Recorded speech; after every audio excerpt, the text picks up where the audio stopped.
Boss about to die and the cleric still up. What could go wrong? Just go. Yeah, okay, cool. Oh my, is that all the heal is? I'm your host Ily. Welcome to the family. Let's get into it. This zombie got absolutely juked.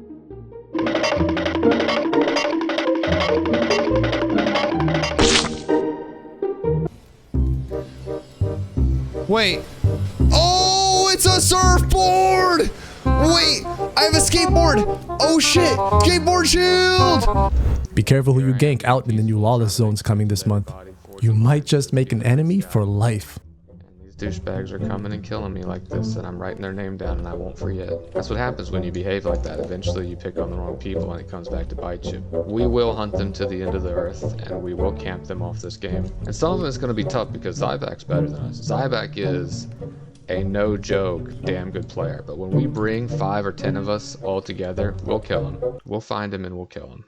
A major bug has been being abused the past couple of weeks, where players are using level 3 unflagged tanks and casting Protect on another player, resulting in an attacking player unintentionally killing the low level tank and becoming corrupt. This player is now susceptible to mass ganks and the loss of gear, making this exploit especially nefarious. Be on the lookout for corrupted or flagged players in public areas who seem to be baiting a response. That isn't the only exploit out there, with more reports of people explicitly using cheats flooding social media channels. Be sure to report all cheaters using the in-game /bug menu and send in any videos you have to customer support. What the fuck? Some bugs are more hidden than others. Oh wait. That explains it. So there may or may not be a slight buggy wuggy where if your gear is broken and you repair your gear and don't relog or unequip re-equip, then it stays at that current physical power or like your current scaling. But the second you switch anything out, it fixes your like stats across the board. This past Friday, we had the February development livestream. For those that missed it, here are a few of the highlights that you should pay attention to. Another rogue update. It's near now the end of that pipeline where all of those abilities are getting completed. So our expectation is that they'll be completed probably around March like 15th or 16th, and then we'll make it to the prod environment, to our Alpha 2 environment by the end of March. I see a lot of comments in chat about the two-handed axe. I will have you know that two-handed axe is currently being worked on, and not only that, but there's also opportunities for dual-wielded hand axes, I think, that we were planning as well. But I don't know when that's getting worked on. Node Siege testing and its status in PTR. We've been testing out control point respawns. We've actually had many different iterations of that already. We've moved some spawn points around. We've put a timer on certain things where like you have group spawn-ins that has helped with ease some issues where people were just coming in and constantly respawning, which made it hard. Final objective locations, we've kind of moved those around, tested those around in different locations to find some balance. And then gate destruction, time to kill. Obviously some of these things will change too once we start adding siege weapons in there and siege vehicles and things like that. We tested out 2 different node layouts as well in different nodes, and that gave them some more insight, as well as the first iteration. We definitely saw a super advantage for defenders. More resources and recipes for the desert. So we have another about half dozen different resources still nice. on the way. Oh, that's cool. And is that just kind of spread out between like herbalism, mining, and exactly. Okay. Yeah, we want to get coverage. You know, there's a new Joshua tree. There's some new minerals. Lithium on the metal side is coming, and of course, you know, we'll make new recipes for those that cross different artisanships. Again, to get that cooperation we like to get in our crafting loop. Added quality of life for the group loot menu. Oh, by the way, you will be happy to know that we are adding hotkey availability to the Greed All. Yes. And neat. I would like that greatly. That is actually currently, from a UX perspective, in review or soon to be in review. So Ooh. Turquoise Sea and Tropics getting some love soon.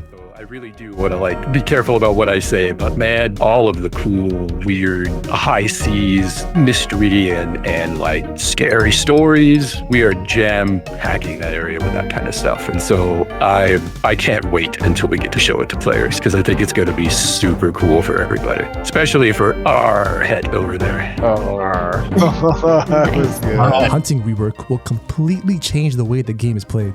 For anyone who's gotten used to the way hunting works, this is going to be a really cool plus for you, because it's really going to change the way that works. And for anyone who's been feeling a little underwhelmed by what's, really a placeholder right now, you'll get to see a hint of where we're taking it. Update to the long-awaited dynamic gridding. I mean, I think the first obstacle was just time. I think Steven said it before, but people who were working on dynamic gridding were reprioritized onto stability and performance things for a while. Dynamic gridding is going well. It's running in a lower depth stream. The main bulk of the work at this point is going to be making sure all of our in-play systems work with dynamic gridding, and making sure when we're transferring thousands of actors all at once that there's no stutters.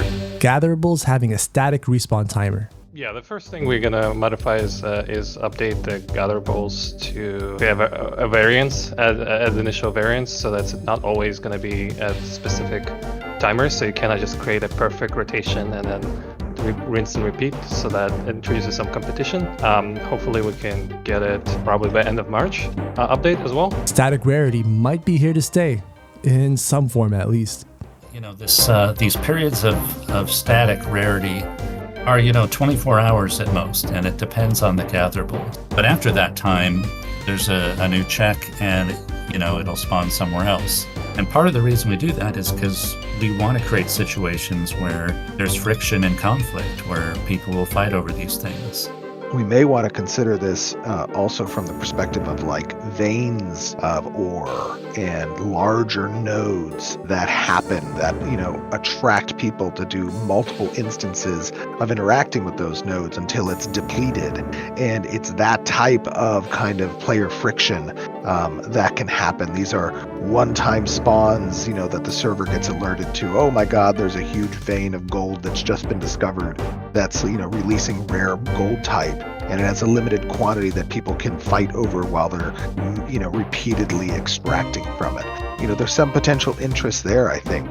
Steven and his team went on to discuss how they're still open to feedback, and a dev discussion on gatherables will be up shortly. So keep an eye out for that, for a complete breakdown of the entire live stream, as well as leaks from Discord and the best Ashes of Creation content from your favorite creators this past week. Be sure to subscribe to the Ashes Moments weekly newsletter and never miss a thing.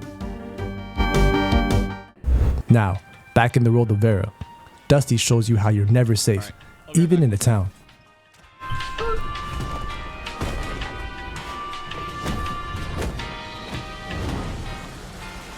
Well, goddamn.